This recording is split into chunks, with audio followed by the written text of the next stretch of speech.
Agu, one of the things that has always struck me about the Redeemed is this incredible commitment to prayer, which I think goes right back to the beginning of the church's history. These all-night prayer meetings, this disciplined, continual prayer of coming to meet God.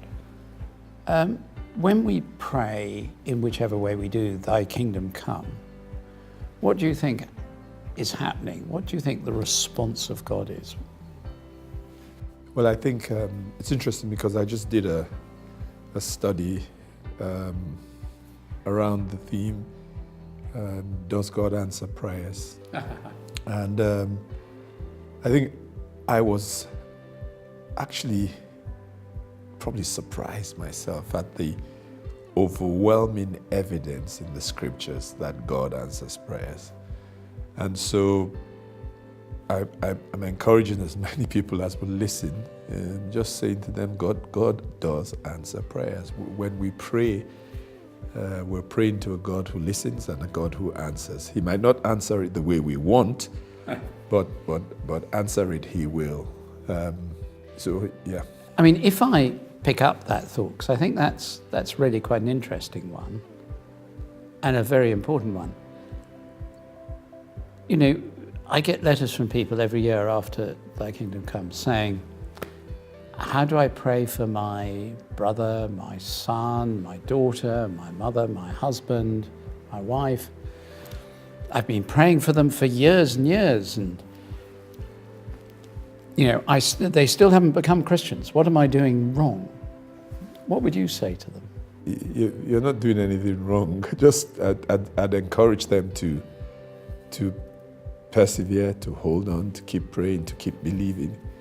One of the things that we get out of prayer, in addition to the answer eventually, is that prayer actually changes the person praying. So it deepens your faith, your trust in God. You get, in addition to the answer to the prayer, the reward of prayer is that you get more of God. And I mean, thinking about that, and one of the great examples of prayer that I've heard you talking about very recently was Elijah praying for the end to the drought. I mean, that passage has been on your heart a bit from the Old Testament, hasn't it? Yes, it has, certainly. I mean, what struck you about that? Because I think Elijah was changed by that. Yes, I think what a number of things struck me. I think the fact that he'd heard this sound of rain, so he had some sort of promise from God that he was holding on to.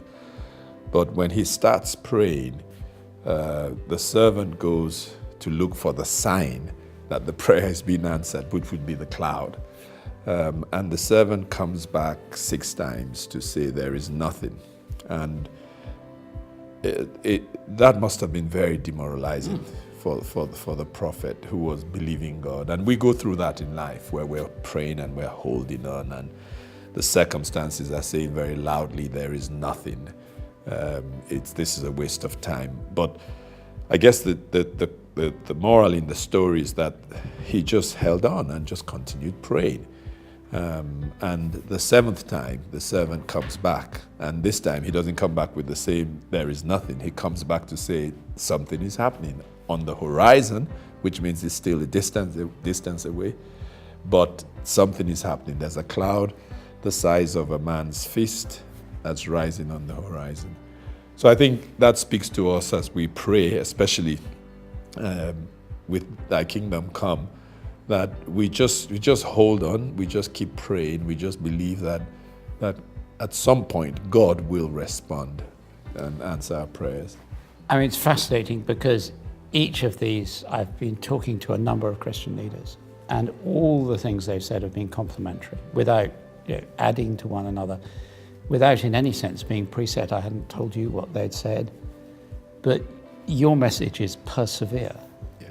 Just keep at it. Yes, we have no choice. We just have to. Well, that is certainly true. I No quite often feel that. Yes. Well, thank you very, very much indeed, Agu. It's very kind. And I pray that God will bless your churches as they join in this, as he's blessing us. Thank you. Thank you.